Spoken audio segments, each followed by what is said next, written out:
This is the House of Hockey podcast on the Hockey Podcast Network. Hockey is more than a game, it's a lifestyle. It's you, the diehard supportive fans, your favorite players who are on the team you cheer for, and the organization who supports them. The companies that make your gear, bags, and beer league sweaters.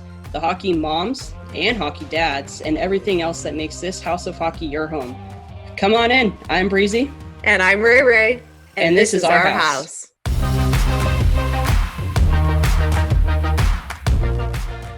What's up, everybody? Welcome to the House of Hockey podcast, episode 147.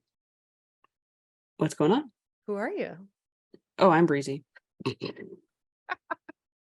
And I'm Rae. And we have a guest this episode. We do. We have a guest. We are talking all things playoff for the most part, but also kind of focusing on the New Jersey Devils. Yeah, we really wanted to sort of get an expert to give us some better insight on this team because they performed so unexpectedly well at the beginning of this season, as we all know. And we've talked about here, Breezy and I, about how they just sort of had this incredible season. And we wanted to know what is going on from an expert's opinion. And that is why we asked Kristy Flannery to join us.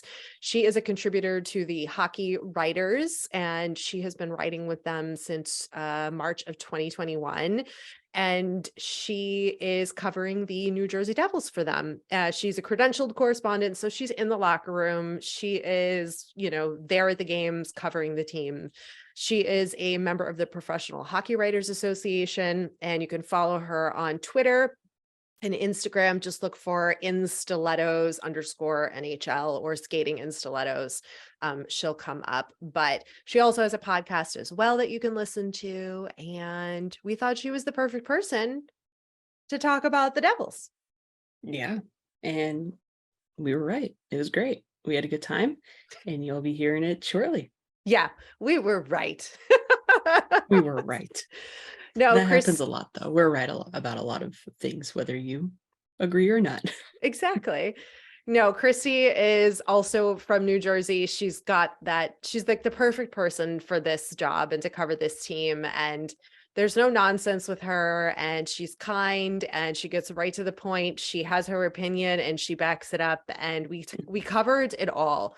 Jack Hughes, Lindy, why they will or won't win the Stanley Cup this season. And Luke I think Hughes. Timo Meier. She gives us a lot of insight into this team, both now this season and into the future, regardless of what happens for them in the playoffs. It's definitely worth a listen to hear just how exciting this team has become. So, yeah. And we went over a few players' previous playoff depth that they've brought, a few stats, I would say, not super analytical or anything like that, but very interesting. It definitely made me kind of question my previous thoughts, and it was super insightful, and I thoroughly enjoyed it. Yes. All right. Enjoy the interview with Kristy Flannery. Welcome to the House of Hockey podcast. Kristy Flannery, she is like a joy to finally have talking hockey on this podcast. Her and I connected through social several years ago, I feels like, and we chatted during playoffs, and then life happened, and now we have her back and on the show, and she is one of the contributors to the Hockey Writers, and she does this full time, and we are so happy to have her talk all things New Jersey Devils. We're going to have you come back and talk like other teams, but we really wanted to hyper focus this conversation on the Devils because that is your team. That's where you live and you get to cover them. I do. Which is like a dream, right? It's a dream. It's absolutely a dream. It's the best. And it's a different mentality when you wake up and you actually love what you're doing. It's just the best. Yeah. Okay, let's start with, I'm going to go with the big question. Okay. Why won't the Devils win the Stanley Cup? Why won't they? Yeah. Probably inexperience. They have a lot of veterans. They have Brendan Smith, they have Eric Holla, Andre Palat, Thomas Tatar. But I think as a group, when you look at them, they really are inexperienced compared to teams like Tampa and Colorado. It's just a different thing. And I was talking on my own podcast, and I was saying how when you look back on Tampa and Colorado specifically, they had that learning curve that they had to kind of get into the postseason and have those hard losses to bounce back from. You had Tampa, who was embarrassed when Columbus swept them in the first round. You had Colorado that, after their historically like horrible season, they got into the postseason. They suffered a really bad loss. And there's that learning curve that I think comes with becoming a Stanley Cup contending team. And the Devils are more advanced than anyone thought they'd be this year. And listen, once you're in, you're in. But I look at this team and I think there's still some lessons to learn for the young guys like Jack Hughes and Nico Hischier. And I think this is a good starting point, but I don't think they're there quite yet. But anything can happen. Anything can happen. Is there a player on the team that has won the cup before? I'm trying to think. So Andre Palat has obviously won too. And I don't know if you want to count him, but Jonathan Bernier is on the roster. He hasn't played in a while, but he won a Stanley Cup. Actually, in 2012, he was Jonathan Quick's tandem partner when LA beat the New Jersey Devils. So technically they're... Technically. Well, you have a little bit of playoff experience there, so... Yeah, there is. And I think, too, a lot of people, some people have been disappointed in Andre Palat's performance this year. And you have to remember, yes, he signed a very big contract. Some people didn't like what the average annual salary was for that. But he was also injured for a while at the start of the season. And I think there's an adjustment when you come to a new team and learn a new system. So I'm curious to see, because he was really brought in for the playoffs. Like, this is this man's like moment to shine. So I'm curious to see how he's going to do once April 17th hits. Okay, so why will the Devils win the Stanley Cup this year? They're a resilient group. Over half of their wins have been comeback victories. This is a team. Over half of them? Over half of them have been comeback victories. That's a lot. This is a team that is resilient, and they will kind of force themselves on teams. Like, even though they're down, they're never out of it. And I think that alone makes them a very scary team to go up against, because they have that mentality and they've had it all season long. And again, you have the veteran guys there to kind of help Jack, help Nico, help Jesper Bratt, like, along as they go through this like postseason journey. I think out of all the teams, I'm going to say maybe Seattle's in this category too. The Devils, you don't really know what you're going to get in the postseason with them. There's conversations from the outside that, they can't handle a physical game. They're not going to do well in a physical series. But I think there's a lot of people that don't know what to expect. And I think that alone can make them a scary team, because there's other teams, like, what you're going to get with Boston. What you're going to get with Tampa. You don't really know with New Jersey. Are they going to go far? Are they going to fold after 4? You don't know. And I think that is a very scary concept to their opponents. What's scary? What's your instinct say? Are they going to fold, or are they going to, what's your gut after following them all season? I don't think they're going to get swept. I think the Rangers, I think they could do well, because I think they're actually pretty evenly matched, to be honest with you. I think that but you have to remember too, the Rangers are not the Devils. I think from the outside, a lot of people think they're on the same trajectory, and they're not. The Rangers have a lot of veterans on their team. They're in a win now mode. And at the end of the day, they're not going to want to waste Shesterkin's prime like they did with Lundqvist. Like, they are in it to win it. Whereas the Devils, like I said, surprised a lot of people, made it this far. Their window's only beginning. The Rangers is more, I guess, halfway towards closing at this point, with, the fact that a lot of their main players are over 30 years old. I think that the Devils will do well against them, because for some reason, Shesterkin gives the Devils give Shesterkin a hard time. I had to make sure I said that correctly. Yes. Whereas, and also put that like tri-state area jab in. So yeah. Well, okay. I mean, it's statistics. It's not even okay. It's stats. Durkin does not play his best with New Jersey, and we've seen it. Some teams just have players' numbers and vice versa. Mm-hmm. Whereas I think the Islanders, if the Devils can jump over Carolina and get that number 1 spot in the Metro, I think the Islanders would be a hard time for the Devils. I think Florida could be a hard time for the Devils. So I think it really depends on the matchup. I could see that. I mean, also too, like my perspective, like I don't watch a whole lot of Devils games, but I almost consider that entire team as being like the frat boys, where like they're just having a good time on at every game, and then when you see them like versus like the Rangers, like you said, it's more of like Like, serious, have to win right this second, like Mhm. screw these guys, like we're major focus, we're career focused, we want to win, we have to graduate right now. And then the Devils are just like, yeah, let's just go get ourselves like a couple Borgs and have a good time. I could tell you that when the Devils went on their 13-game winning streak earlier in the season, Yeah. every time I went into the locker room with the rest of the media, I was expecting there to be like music and like all this great stuff because they were breaking franchise and league records at that point. And Yeah. it was all business.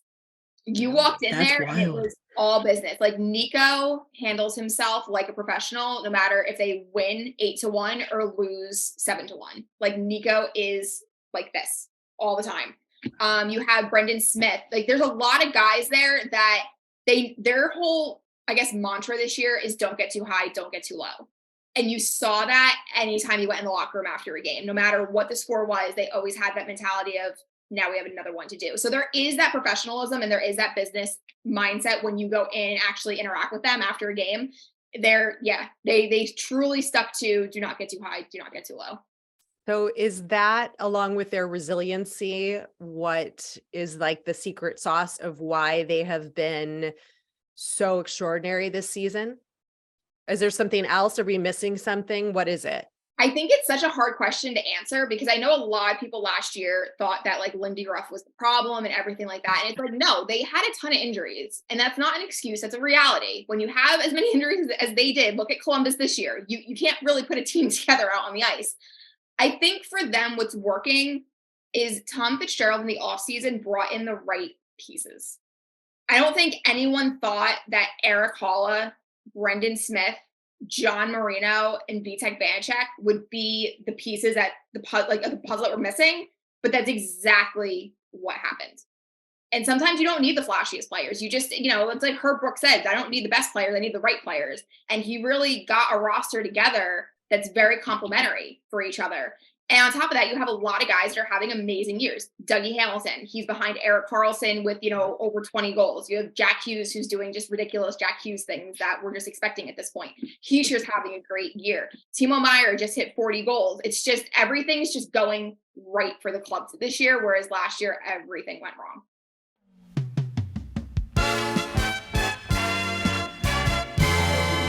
This week's episode of the House of Hockey podcast is brought to you by... It's NBA playoffs time. That means big hoops action with DraftKings Sportsbook, an official sports betting partner of the NBA.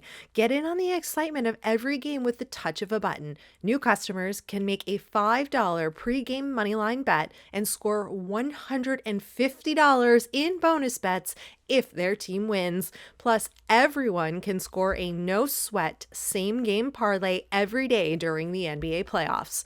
Open the DraftKings Sportsbook app, opt in, and place a same-game parlay on any NBA game. If it doesn't hit, you'll get a bonus bet back up to $10.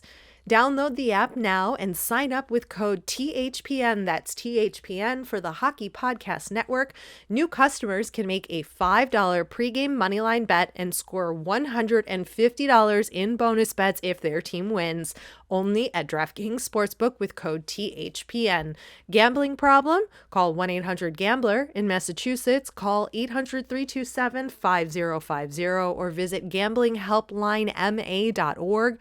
In New York, call 877-8-HOPE-NY or text HOPE-NY, that's 467-369. In Kansas, call 1-800-522-4700. On behalf of Boot Hill Casino and Resort in Kansas, 21 and older in most eligible states, but age varies by jurisdiction. Eligibility restrictions apply. See DraftKings.com/sportsbook for details and state-specific responsible gaming resources.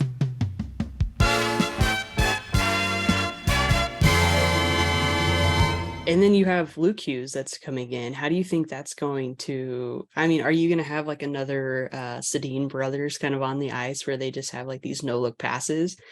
Like, I I try to keep myself very realistic when it comes to the young guys coming in, especially young defensemen, because everyone knows young defensemen take a long time to fully develop. Not every defenseman is going to run in and be Cale Makar, and by 23 years old could literally just retire because he's won everything under the sun at this point. Yes. Luke, for me, it's going to be interesting because I think when it comes time for training camp next year, you have to think Damon Severson and Brian Graves are both UFAs at the end of this season. Could Luke take one of their spots? You don't know. The only question I have is right now, this team looks like they're at the beginning stages of being a true contender season after season to be competitive. Young defensemen make young mistakes. That has nothing to do with their talent or their skill set. It's just the learning curve of being in the NHL. And then experience. It's just inexperience. It's something that comes with the experience of doing it. And, a lot of fans are like, oh, next year we're going to have Simone Nemec, we're going to have Luke Hughes. And I'm like, you have to keep in mind, young defensemen make young mistakes. You don't want to sacrifice the team's overall prime years to develop young kids that it's not going to stunt them if they go in the AHL for a year. Right. It's going to just help them further develop, because from college to NHL, I would imagine that's a big jump. I'm not a player. I don't know, but I would say that's a massive jump because you're going from playing with kids to playing with men. And those are two different things. And I will say that after the Devils Tampa game, I was in the tunnel and I saw a bunch of the Tampa Bay players walking out. They're men. They're massive. They're built like, these are not boys. These are men. And that's completely different than playing in college. Yeah, that would be terrifying on the ice. Like, you hear it all the time, right? Like, oh, like he's young, he needs to put on weight, he needs to put on muscle. And like, those are all things that just come with the territory. So with Luke, obviously we're expecting a lot of skill. We're expecting a top defender, but for me, there's no point in rushing him. Just like there was no point to rush Simone Nemec. Like when they get here, they'll get here. There's no point in putting them in a situation where they're going to fail. Yeah, I think that's what we're seeing with Shane Wright. I think so many people were like, he's ready. He's going to be the next big, and even he thought he was going to be the next big star and ready to play, right? And we're seeing the team handle him correctly by keeping him I think they just put him back into the AHL. They're working him, they're doing things, and I'm sure he's frustrated, but it's going to be for his best interest in the long run, and it's going to make him even more hungry once he gets on the ice, full time in the NHL. But yeah, we've seen it there. People forget that these are kids. Like if they weren't playing hockey, they'd be in a dorm room flipping a cup, playing beer pong. So like, let them develop. There already is a pressure on them because of where they were drafted. There already is that expectation that's going to follow them. Let them just play the game, get comfortable. It's going to be an adjustment. It's great that Jack is already there and Jack can help him with certain things, but just let him develop. He doesn't need to be Dougie Hamilton's defensive partner next year. It's okay if he's not. Let him just get there on his own. Yes. Do you think that there's pressure though, like in upper management to get him onto the team so then they can like have like a marketing push for like the Hughes brothers? Obviously it's going to be huge. I think the Devils, I think actually teased something on Twitter about like, imagine like a game on a Tuesday where like Luke Hughes passes the puck to Jack Hughes and like at Prudential Center, and the Devils next home game is on a Tuesday. So everyone's like, oh my God, Luke's making his debut on Tuesday. Could it happen? Absolutely it could. Because at this point, even though Lindy Ruff has said he doesn't really want to rest any of his players, he wants everyone to kind of keep going. He still has the option to rest people because there's a lot of depth on the team, and now you have Luke.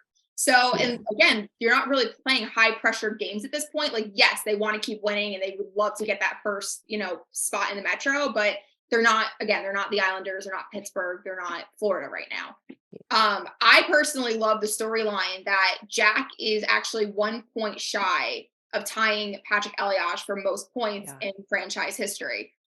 All my thought process is that if Jack is held off the score sheet tonight against Boston, he comes home on Tuesday, ties the record, beats the record, becomes the record holder, and has Luke on the ice with him. Like that for me, from a writer's standpoint, is like the storyline that everyone would go nuts for. Absolutely. Oh yeah. Everybody would love to see that. That would be huge. Could we go back to Coach Lindy for a second? Because one of the other big stories that we were seeing at the beginning of this season was your fellow fans, because you are still a fan too, but you are professional. But there was chanting from the fans, fire Lindy, and then sorry Lindy, in the first, 20 games of the season for them. what is the deal with the fan? What is the deal with that? What I feel is wrong with the fans? What's going on there? Explain that mindset to us. That's like a New Jersey thing to do, right? Like I'm like, this would never happen in like Minnesota or like the deep South. Like this is just a straight up like tri-state area Jersey thing. They jumped the gun. And again, I think it was because people blamed Lindy for last season. Whereas my philosophy is, you know what? You can lead a horse to water, but you can't necessarily make it drink.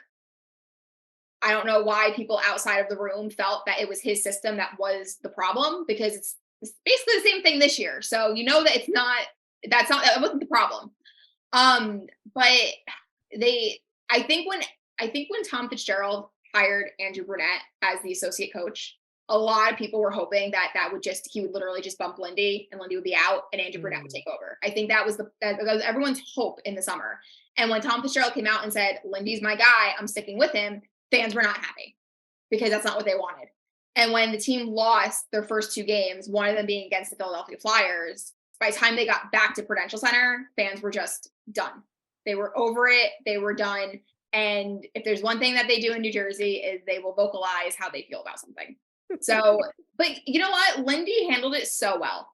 When he was asked about it post game, he basically said, like, it's my responsibility to get this team to win. And he's always been like that, which is why even last year I said, I really like him. I think he's very honest. I don't really ever see him like putting the blame on people unnecessarily to kind of like save himself. I think he's very much like, that's on me. And the sorry Lindy chants were just hilarious. I remember sitting, I was in the press box and I looked over at somebody. I'm like, are they saying what I think they're saying? I was like, is that what's happening right now? And like afterwards, Lindy's like, hey, like one day, like we'll go get a beer with the fans and it'll be just like a ha moment. But this is a guy that has a good chance of winning the Jack Adams Award this year. Yep. Like that's who you were booing. I would say without a doubt, he's going to be a finalist. It's really going to come down to him and Montgomery. And if you look at last year to this year, depending on how your perspective of the award, he should win it because Montgomery inherited a veteran winning team. That's true. Yeah. Lindy had a bunch of youngsters and then had a couple off-season acquisitions that he had to get into the system and make it work. So depending on how you look at the award, it would be Lindy. Look at their goal differential from last year to this year. It's insane. Yeah. Yeah. I'm like thinking about it. I'm like, holy crap. Like you're making me realize a lot of things right now. I'm so happy for that. Well, because we talked about it in the media room the other day. And I was like, just because of Boston's historic like season, I would think that it's going to be Jim Montgomery. And a couple guys were like, yeah, but look what Lindy did with this team. It's one thing to inherit greatness. It's something different to turn something around the way that he did. Because he goes, they were a top 5 team, top 3 team in the league, basically all season long. It's not like this was the Blues when they won the cup where in January they were at the bottom and then they turned things around and really like snapped into it. The Devils have been consistently good all year. I don't know that Montgomery totally inherited like a fully winning team. I think they definitely had a little bit of, they brought in some different players. Yeah, he might have, like you could look at it that way, but I don't know. I've seen Boston play this year enough and a lot, and there's just something different about the guys. I don't think we can credit Montgomery for it, but I think there's just something different that switched. And I think Foligno is a really, really big part of that.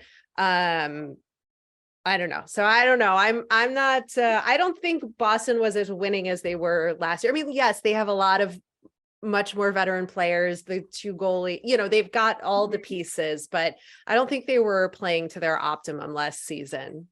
No, but I think what it is, and when I meant that was you have a team that has like Jesper Boquist, which if you're not watching the Devils, you have no idea who that is. You have, again, goaltending that you really had no idea at the beginning of the season what you were going to get out of the goaltending. And then you have Boston, and it's like you have David Krejci, you have Brad Marchand, you have Patrice Bergeron, you have Charlie McAvoy, you have Taylor Hall, who was a former Hart, MVP. So there's just, in the scheme of like listing players, you would give the edge to the Boston Bruins that they're a more veteran, they're a more established, more proven team when you have the Devils that really their main guys have not won anything. That's fair. That's totally fair. Yes. That's what I actually meant. I probably didn't explain it right. No. It's like inheriting a team of like Stanley Cup champions, then it's like Nate bunch of Baxton, misfits. Jesper Boquist, Miles Boyd. Like, let's put a team together. Yeah, the Bruins definitely have Miles more Wood. like marquee names. Miles Wood Yeah. is a big, yeah. Sorry. I mean, I mean, we're you look I at got it and like distracted. you can recognize almost every single name on the Bruins roster, but Right. like everyone else, like you're always just, or even like Tampa, only because they've had so much success in the last few years. But I feel like this is probably a very unpopular opinion, but like they're gonna crash and burn in my opinion. And it's Yep. gonna be like everyone's gonna like lose their mind over and be like, they should have won, regardless of the president's trophy or whatever. Like we all know that that is somewhat of a curse. But Oh, like you it's think the the Bruins teams, are going to crash and burn? the Or the Bruins are Lightning? definitely gonna crash and Oh, burn. okay. Got it. Yeah. And then you look at a team like the Lightning, where it's like, again, my personal perspective, it's like these young guys who are just having a good time. And you don't know a lot of, I mean, like, like a Jack Hughes and, like like a Miles Wood, only because of his face, really. Like, He looks like a Franco brother, so we get it. Yes. Yes, exactly. So, like, but then you look at, like, my personal opinion, like, I think the Devils are going to do better than the Bruins, and it's a very unpopular opinion, but it's only because when you have teams that are stacked with so many like all-star names, I feel like they have a lot to prove, and then they always end up coming up short. And I don't know why I'm holding my hands like this. This is just very awkward. Just ignore Antony crawling in the background. Oh. Go ahead. I think too, when you look at Boston and New Jersey specifically, all the pressure is on Boston. No matter what happens with New Jersey, their season is a success. They can get swept in the first round. Doesn't matter. Their season was a success. Whereas if Boston gets eliminated in the first round, it's failure. So I think there's a difference between having all the pressure on you and then just playing with house money and saying, you know what, we're just going to go out there. We're going to try and win a Stanley Cup. And if we don't, we're going to come back next year and we're going to be stronger and we're going to be better and we're going to have more experience. Yeah. Right. Yeah, that's a good perspective. All right, talk to us about Timo Meier and I what was is just gonna he say, give me Timo. Yeah, what's he bringing to this locker room and to this team on the ice? Off the ice, he's very similar to Nico. The first time I spoke with Timo, I sat down, I said, you're Nico, like in 3 years. I don't know if it's a Swiss thing, but very professional, It has to be. very nice. Yeah, I'm like, it has to be just a thing. On the ice, oh my God, he's another one. There was so much pressure on him. And I had people like DMing me after like 2 games. And they're like, oh, this was like, he's a bust. He's a failure. Stop it. It's been 2 games. And I asked him if San Jose's system is similar to New Jersey's. And he was like, no. He said, not even close. So you have, again, you're dealing with the adjustment of learning on a new team. You don't really have time. It's not like you have a training camp to adjust. You have to just go in and do your best. And for him, it's about finding him the right line mates. Because originally everyone thought he was going to be with Jack. Jack needed an elite winger, an elite shooter to play with. And Meier's been on the third line. And you know what? It's been working.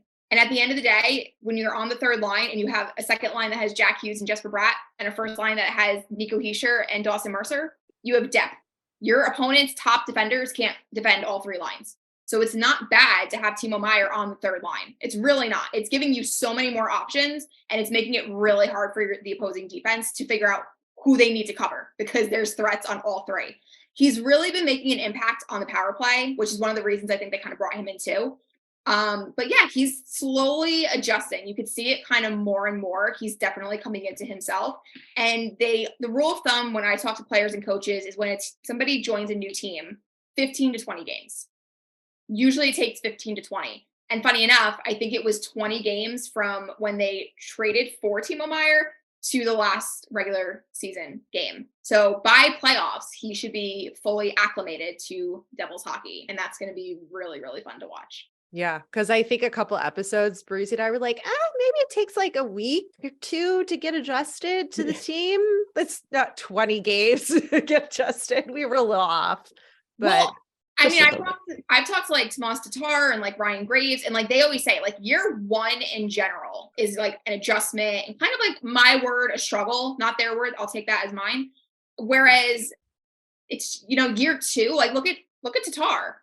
Tatar year 1. He was okay. He was okay. I mean, the whole team was just okay as a whole. Tatar's on the first line right now. He's playing exceptionally well. Him, Nico Hischier, and Dawson Mercer were a force for like a handful of games. They were so good. And he's like, you just get more comfortable year 2 because it's on the ice. It's off the ice. It's figuring out where you're living. There's so many factors And I think from an outside perspective, people don't understand that. And it's like, oh, they played 4 games and they're not scoring goals. So like we traded Fabian Zetterlund for nothing. Stop it. Don't jump to conclusions like that. Yeah. Stop it. Okay, so Go ahead. but Tatar, real quick, I'm just like going back in my memory here. I don't think he made the playoffs when he was on the Red Wings, but he had a long playoff run for the first year when he was on Vegas, right? Mm-hmm. They played for the Stanley Cup championship. Mm-hmm. And he also, before he got traded to the Devils, he did a Stanley Cup run with the Canadiens. So do you think that he can bring extra depth with just those 2 years of experience? Yeah. Making it that far? Yeah. So he plays, I had to look it up because I didn't want to misquote anything. He has Uh-huh. 40 games of playoff experience under his A belt. lot. The most he played in postseason was with Montreal in 2019-2020. He had 10 games that he played. Because he gets injured a lot though, huh? He actually hasn't been injured this year, I don't think. I don't think so, but I think in prior years I think he missed a few games from being injured. Yeah, Don't quote me on that. No, he's been really sturdy this year, and he really worked himself into a position where a lot of fans want him back. A lot of fans want him back next year. See, and that's where you get players that are what do you think? What do they call them? Gosh, I'm trying to think. I don't know. I don't remember. I'm just trying to think of the word. But it's like the underrated player that like the glue guys. Yeah, maybe The glue that's what it guys in is. the room. Yeah. Where it's like you need them, but they like kind of get slept on, but like not really, you know? Well, actually, I can tell you, I know exactly what you're talking about, because if you want to Mhm. talk about Nate Bastian, and I don't know how familiar either of you are with him, he's No. a 4th line grinder. Hold on, I gotta actually pull up the stat because Okay, you pull that up, and here's the Tatar injuries. 2022 of April, he had an illness. 21 of May, he had an undisclosed injury. March 20th, upper body, and February of 2020, excuse me. February of 2020, also undisclosed injury. So he did have some towards the end of season injuries. So yeah, There you go. it's like he I gets remember the word. what? Unsung hero. there you go. Unsung So, hero. That tough. Yeah, that was not what I was really thinking, but it came to mind after that. Never mind. no, that's all the same thing though. Yeah. So Yeah. Nate Bastian, for those who don't know, he's a 4th line grinder. Like he's he doesn't really he's not a top forward in the division or anything on the team or anything like that. The Devils with him in the lineup are 31, 6, and 3. With him out of the lineup, they're like 19, 14, and something. Oh, Like there's a Jeez. massive discrepancy between him in the lineup and him out of the lineup. And it's one of those weird stats that we all discovered this year. And again, this isn't Jack Hughes. This isn't Nico Hischier. This is a 4th line grinder that has some time on the penalty kill. Sometimes he'll be utilized as a net front presence because he's like 6'4", like 200 pounds. But those players make an impact. yep, You don't need they to be do. the first overall pick to make an impact on a team. It's the wall play. It's how they play away from the puck. All the things that fans are like, oh, it's so cliche when coaches say it. When you watch the game to that level, it's all the things that make a player good. sounds like the team is pretty well rounded, and that you guys have all the pieces you need, right? We've seen it, right? You've got all the pieces, you've got health on your side, you've got resiliency. Is there anything they're missing? Is there anything that would make that push them over the edge? Or is it just the years that they need, that time, the experience, playoff experience? I think it's the experience. And I also, I would like to see maybe another physical player in the forward group. Because besides McLeod, Bastian, and Wood, Hall plays a physical, game, but Hall is not that big of a guy. And then you have Timo Meier, who plays a physical game. But if Timo Meier is going to be in the bottom 6, that really leaves a lack of physicality in your top 6. So maybe just that. I'm curious to see how they're going to handle a physical matchup. That's kind of where my question mark is at this point with them. Okay.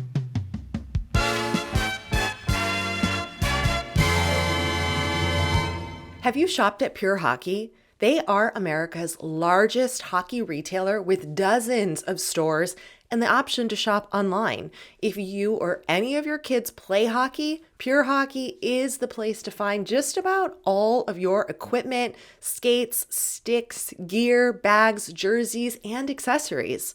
Plus, Pure Hockey is one of our affiliate partners. Next time you break your hockey stick or your kid grows out of his skates, why not check out purehockey.com? While you are looking for hockey equipment, you can also browse around for merchandise from your favorite NHL team, you know who Breezy's and mine are, and make gift giving even easier for your hockey-loving friends and family. And do us a favor, use our special link for purehockey.com when you browse the site and make a purchase, because we'll receive a small commission, which helps me and Breezy create this podcast. Head to the episode's show notes for the special direct link to shop at purehockey.com.